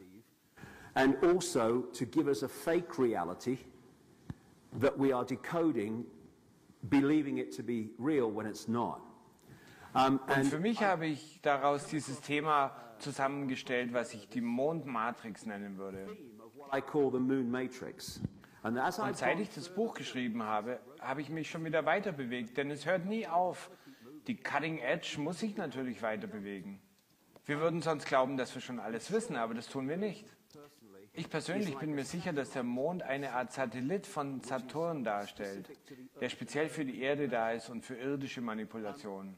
Durch das Medium wurde mir ja vor Jahren übermittelt, anstrengendes Suchen ist nicht nötig, der Pfad ist schon dargelegt, du musst nur den Hinweisen folgen. Und diese Hinweise über die Mondmatrix sind sehr offensichtlich geworden, als sich die Monate immer mehr entfaltet haben. Und es nimmt noch zu, auch in Bezug auf das, was ich jetzt über Saturn entdecke. Ich behaupte also, der Mond sendet Frequenzen aus. Broadcasting frequencies which are blocking out our ability to see Und die blockieren unsere Fähigkeit, Dinge zu sehen, die wir ansonsten sehen könnten. Und sie speisen uns eine falsche Wahrnehmung abgeschnitten. Wieder denken die Leute, das sei fantastisch, aber letztes Jahr habe ich mir eine Ausgabe der Zeitschrift New Scientist geholt. last year, and this is what it said. Und darin hieß es dann, Amerikaner haben gerade von Analogfernsehen auf Digitalfernsehen geswitcht. Und der Artikel sagte Folgendes.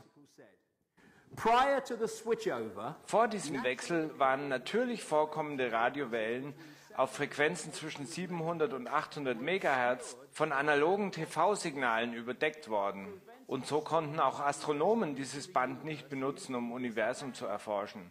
Das Freiwerden dieser Bandbreite ist eine einzigartige Gelegenheit, um Galaxien in diesem Bereich zu sehen. Sie verkaufen diese Frequenzen jetzt an Mobilfunkprovider. Ich meine, sogar auf diesem Niveau. astronomers couldn't see whole galaxies because Americans were watching the television. Astronomen konnten ganze Galaxien nicht sehen, weil Amerikaner Fernsehen guckten. Aber jetzt reden wir über Technologie, die demgegenüber weit fortgeschritten ist. Natürlich ist es möglich, wenn das schon bei uns in der menschlichen Welt möglich ist. Das hier ist wieder ein Mainstream-Report, den ich vor ein paar Monaten gesehen habe. Wissenschaftler haben eine Tarnkappe für Raum und Zeit erfunden, die das Licht manipuliert und im Wesentlichen ganze Ereignisse von einem Beobachter abschirmt. Die Theorie beruht darauf, den Fluss von Ereignissen zu zensieren, den wir als Fluss von Lichtpartikeln wahrnehmen, also Photonen, die unsere Retina treffen. Indem sie ein Charakteristikum der Glasfaseroptik benutzten, konnten Wissenschaftler den Fluss der Photonen verlangsamen, Ereignisse benutzen und dann wieder einspielen. Dies sagte ein Team vom Imperial College London und der Salford University von Northwest England. Ein Safe-Knacker könnte auf diese Weise kurz eine Szene betreten, den Safe knacken und seinen Inhalt entnehmen, während die Sicherheitskamera zeigen würde, dass die Safe-Tür die ganze Zeit über geschlossen war. The surveillance camera apparently showed that the safe door was closed the whole time, according to their paper.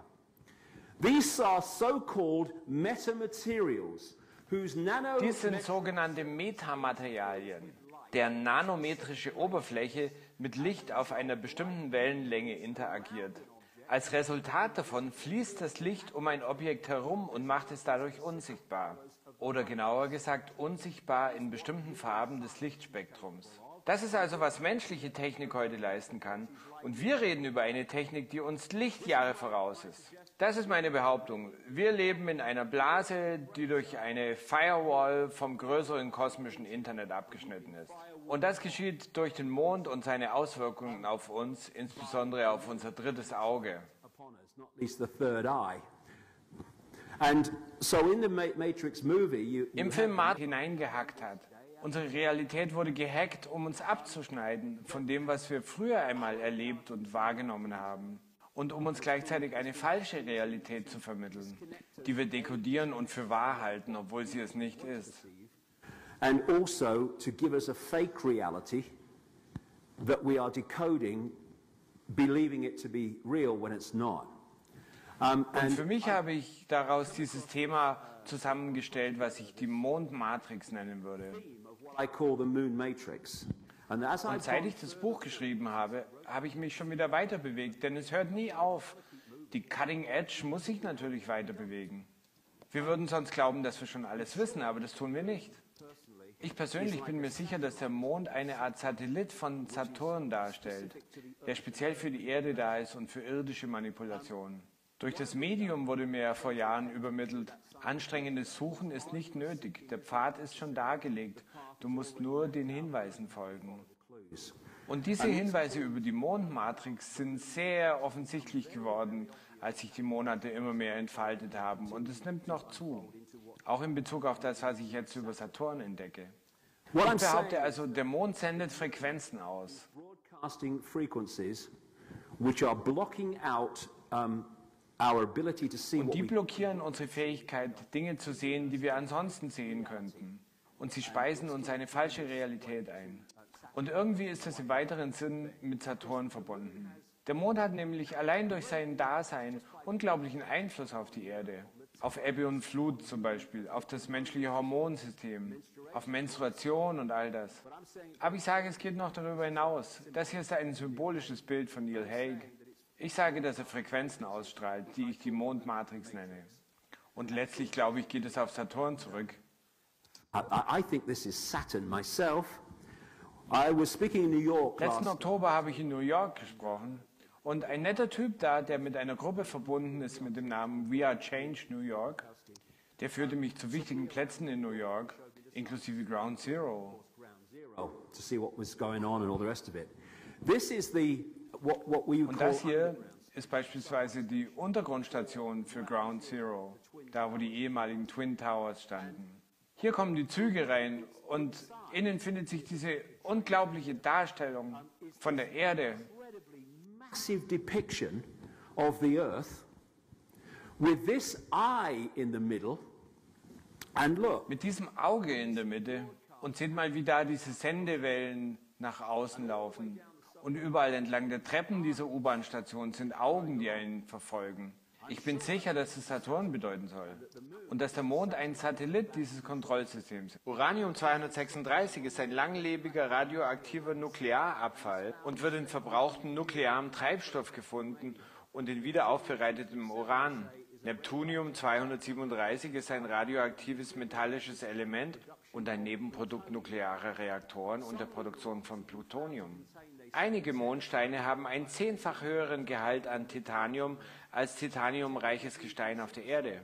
Titan wird in Überschallflugzeugen verwendet, in tieftauchenden U-Booten und in Raumschiffen. Dr. Harold Urey, Gewinner des Nobelpreises für Chemie, sagte, er sei furchtbar verwundert über die Steine vom Mond und insbesondere das Titanium in ihnen. Das sei ganz verrückt und er könnte sich das nicht erklären. Wenn ein Material erfunden werden müsste, um einen großen künstlichen Satelliten von den unerwünschten Effekten von Temperatur, von kosmischer Strahlung und Meteoritenbombardement zu schützen, dann wären die Experten wahrscheinlich genau auf diese refraktorischen Metalle gestoßen. In diesem Fall ist es nicht klar, warum das Mondgestein so ein außergewöhnlich schlechter Wärmeleiter ist. Ein Faktor, der die Astronauten so erstaunte. War das vielleicht genau das, was die Designer dieses Super Sputnik gesucht hatten? Von einem Ingenieursstandpunkt aus ist dieses uralte Raumschiff, das wir den Mond nennen, superb konstruiert. the spaceship of ages long past, which we call the moon, is superbly constructed. If you're going to Wenn man launch einen künstlichen Satellit ins All schießen wollte, dann wäre es ratsam, ihn hohl zu machen. Gleichzeitig wäre es naiv, sich vorzustellen, dass jemand, der zu einem solch unglaublichen Raumprojekt fähig ist, sich damit zufrieden geben würde, eine Art von leerem Eimer in die irdische Umlaufbahn zu schleudern. Es ist viel wahrscheinlicher, dass wir hier ein sehr altes Raumschiff vor uns haben, dessen Inneres mit Treibstoff für die Maschinen gefüllt war, mit Materialien und Geräten für Reparaturarbeiten, mit Navigationsinstrumenten, Equipment für Observation und alle Arten von Maschinerie. In anderen Worten, alles Notwendige, um diese Karavelle des Universums als Noahs Arche der Intelligenz funktionieren zu lassen. Vielleicht sogar als Heimstatt für eine ganze Zivilisation, die sich vielleicht auf eine lange Zeitspanne, Tausende von Millionen von Jahren eingestellt hat und auf lange Wanderungen durch den Weltraum von Tausenden Millionen von Meilen. Natürlich wäre die Hülle eines solchen Raumschiffs super stark, um anfliegenden Meteoriten und scharfen Fluktuationen extremer Hitze und extremer Kälte zu widerstehen. Wahrscheinlich handelt es sich um eine Doppelschale. Als Basis eine dunkle Armierung von ungefähr 20 Meilen in Dicke und außen eine mehr lose gepackte Hülle, eine dünnere Schicht von ungefähr 3 Meilen Dicke. In den Bereichen der lunaren Meere und Krater sind die oberen Schichten sehr dünn, in manchen Fällen sogar gar nicht existent. It's been noted that the craters on the Auf moon jeden Fall wurde auch verrückt. Was wollte ich gerade machen? Aber weil ich solche Erlebnisse in den letzten 20 Jahren immer wieder gehabt hatte, dachte ich, oh, Moment, interessant. Also habe ich einfach in die Suchmaschine eingegeben, der Mond ist nicht real und habe dabei nicht erwartet, irgendwas Besonderes zu finden. Ich hatte ja früher schon über dieses Medium erzählt, die mir bestimmte Dinge übermittelt hatte. Und der eine Satz hatte gelautet, Wissen wird in seinen Geist gegeben werden und zu anderen Zeiten wird er zum Wissen geführt werden. Diese Sequenz wiederholt sich immer wieder. Also gebe ich die Worte in die Suchmaschine ein und es erscheint das Buch Who Built the Moon? Wer baute den Mond? Von Christopher Knight und Alan Butler. Und das las ich dann sofort und war fasziniert. Und von da an ging es nur noch bum, bum, bum. Stoff über den Mond kam aus allen Richtungen angeflogen. coming in all directions. Because the moon has such a fundamental effect. Wir realisieren gar nicht, welchen fundamentalen Effekt der Mond auf das Leben auf der Erde hat. Wenn wir in diese Welt hineingeboren werden, dann neigen wir dazu, Dinge, die wir hier vorfinden, als gegeben anzunehmen. Das ist eben die Art, wie die Dinge hier sind. Deshalb haben unsere Generationen auch so eine Verantwortung, weil wir die Welt noch in einem Zustand gesehen haben, der anders ist als der, wo sie sich jetzt hinbewegt. Wir haben noch die Möglichkeit zu vergleichen. Für Kinder, die gerade geboren werden oder junge Menschen, ist all dieses Zeug mit Kontrolle ganz normal. So ist es halt. Deswegen ist es auch so fantastisch, dass jetzt auch so viele junge Leute dahinter kommen. Und es zeigt die Macht des Bewusstseins über Programmierung, wenn wir es nur wollen. In terms of the moon, what happens? Aber jetzt in Bezug auf den Mond, was läuft da ab? Naja, ich habe nachgeschaut, wir haben Vollmond. Naja, der Mond durchläuft seine Sequenz. Und was soll das schon sein? Der Mond halt. Aber als ich nach diesem Erlebnis anfing, über den Mond Fragen zu stellen, ging es mir, wow, das hatte ich nicht geahnt. Zuerst einmal ist die Mathematik über die Entfernungen zwischen Mond, Erde und Sonne einfach fantastisch. And we see the moon in its Wir holographic. sehen den Mond in seiner holographisch dekodierten Form, in seinem physikalischen Zustand am Himmel.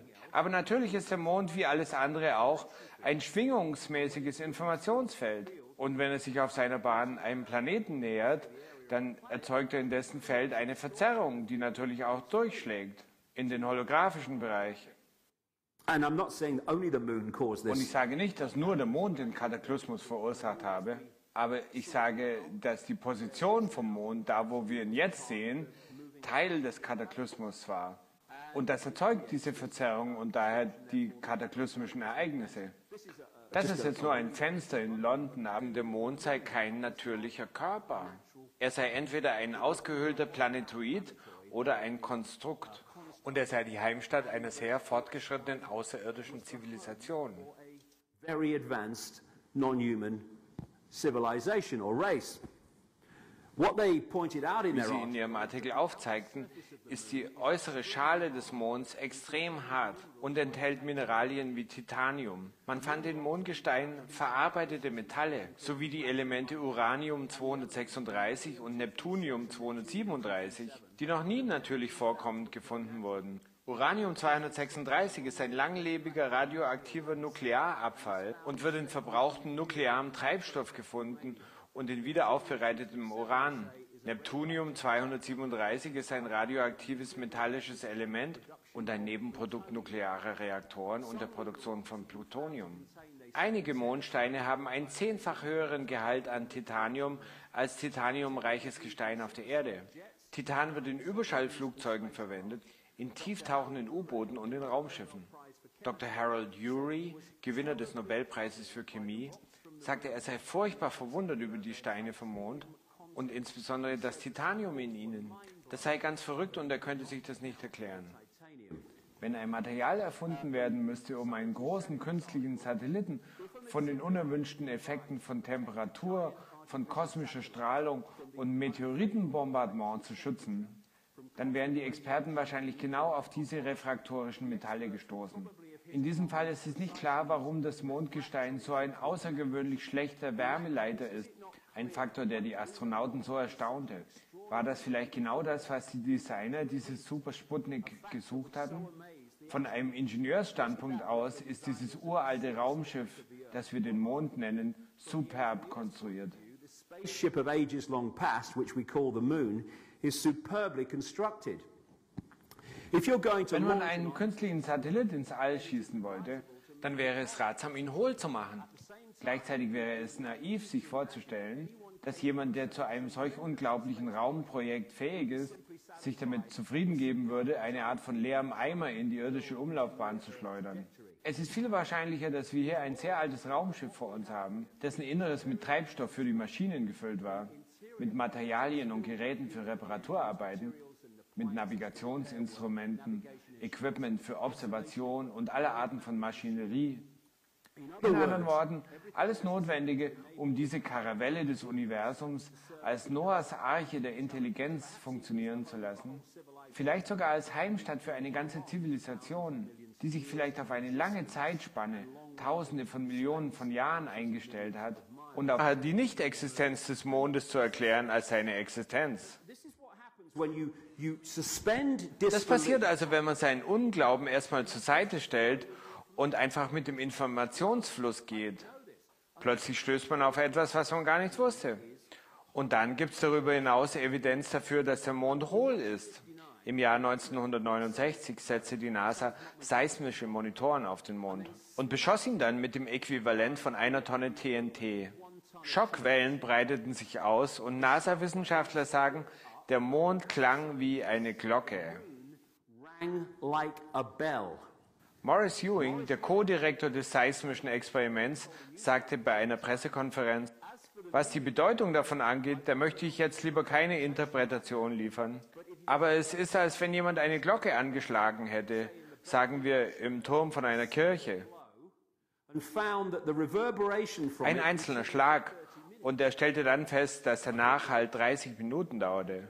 Kurze Zeit später gaben sie dem Mond dann noch einen Schuss, da komme ich gleich noch drauf zu sprechen. Dr. Frank Press vom Massachusetts Institute of Technology sagte, dass für so einen kleinen Einschlag sich ein Effekt, der für 30 Minuten anhielt, doch sehr weit außerhalb unserer Erwartungen befand. Ein weiterer NASA-Wissenschaftler, Gordon MacDonald, sagte in den frühen 60er Jahren, dass der Mond doch eher hohl zu sein schiene als eine homogene Sphäre. Dr. Sean C. Solomon vom MIT sagte, es gäbe eine beängstigende Möglichkeit, dass der Mond hohl sein könnte. Und wie ich schon sagte, verpasste die NASA dem Mond dann später noch einen zweiten Schuss, der viel stärker war. Sie ließen das Äquivalent von 11 Tonnen TNT einschlagen. Und ein NASA-Wissenschaftler sagte, der Mond reagierte wie ein Gong und vibrierte dann für 3 Stunden und 20 Minuten bis zu einer Tiefe von bis zu 25 Meilen. Ken Johnson, ein Supervisor der Daten- und Fotoabteilung, sagte Alan Butler, der Mond habe nicht nur wie eine Glocke geläutet, sondern der ganze Mond habe gewobbelt. Und zwar in so einer präzisen Art und Weise, dass man annehmen konnte, er habe gigantische hydraulische Dämpfer eingebaut.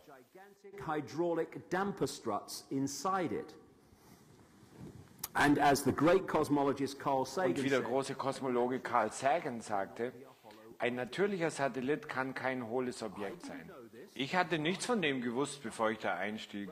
Aber im Jahre 1970 schrieben 2 sowjetische Wissenschaftler von der Russischen Akademie der Wissenschaften einen detaillierten Artikel im Magazin Sputnik, in dem sie sagten, der Mond sei kein natürlicher Körper.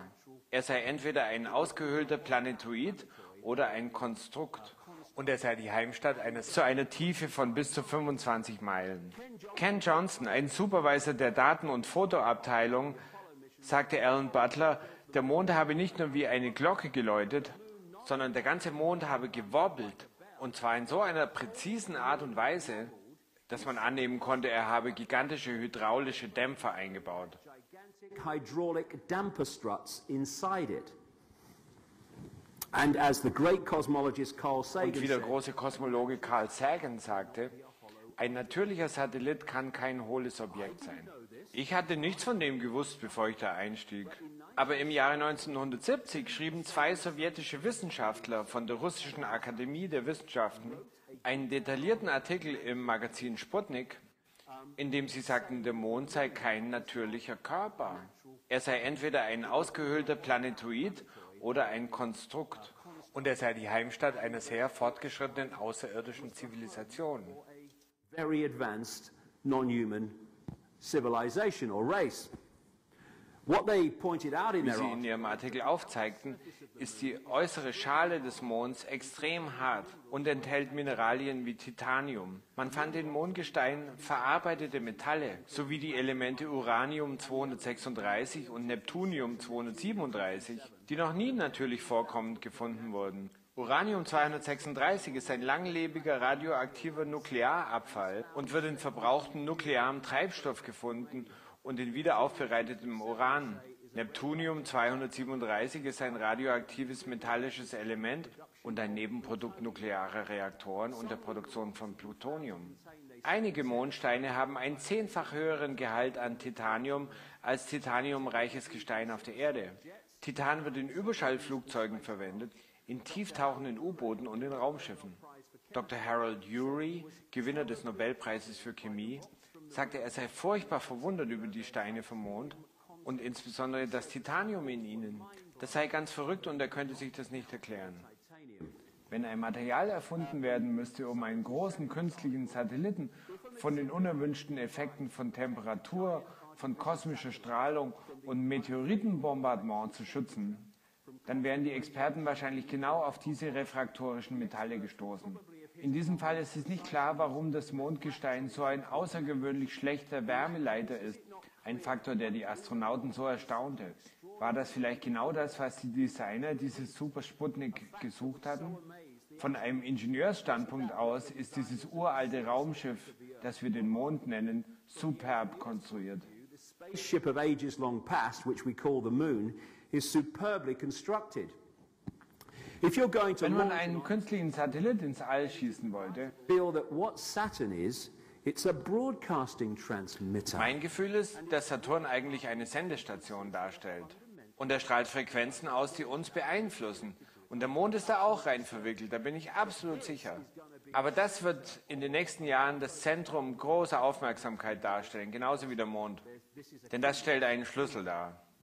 And what they found in 2009, NASA, they said, that they found another ring. Und was NASA angeblich im Jahr 2009 gefunden hat, ist ein weiterer Ring um Saturn herum, der so massiv ist, dass man 1 Milliarde Erden hineinpacken könnte. Er ist ungefähr 3,5 Millionen Meilen vom Saturn entfernt, aber umringt ihn trotzdem noch. Und was, wenn es noch weitere und weitere Ringe gäbe, auf anderen Frequenzen, die wir nicht sehen und die uns aber dennoch fundamental beeinflussen? Es ist stark meine Vermutung, dass wir das noch herausfinden werden. And how many Und other wie viele andere Dinge sehen wir noch am Himmel, die in Wirklichkeit was anderes sind, als wir glauben? Das hier ist Phobos, ein Mond des Mars. Man spricht jetzt auch über ihn als nicht natürlichen Ursprungs. Raymond Wilson, Chef der Abteilung für angewandte Mathematik bei der NASA, sagte 1963, dass Phobos vielleicht eine kolossale Raumbasis darstellen könnte, die um den Mars herumfliegt. Mars Express Das spacecraft europäische Raumfahrzeug Mars Express hat Bilder von Phobos aus großer Nähe aufgenommen. Und sie sagten, Phobos ist leichter, als es sein sollte, könnte hohl sein und seine Zusammensetzung ist anders als alle anderen Asteroiden und Meteoriten, die wir kennen. Das ist das Halsband des Mondes, genauso alt wie das Halsband der Mysterien. Denn die Zulus sagen, es gab viele Monde. Und es gibt wirklich viele Monde von diesem Typ, die nicht das sind, was wir glauben. Und wenn das noch nicht fantastisch genug ist, dann gehe ich noch ein Stück weiter. Wie gesagt, ich richte mich allein nach der Evidenz, die Tag für Tag hereinkommt und immer noch mehr wird. Und daher habe ich das starke Gefühl, dass man sich in unsere Realität hineingehackt hat. Unsere Realität wurde gehackt, um uns abzuschneiden von dem, was wir früher einmal erlebt und wahrgenommen haben. Und um uns gleichzeitig eine falsche Realität zu vermitteln, die wir dekodieren und für wahr halten, obwohl sie es nicht ist.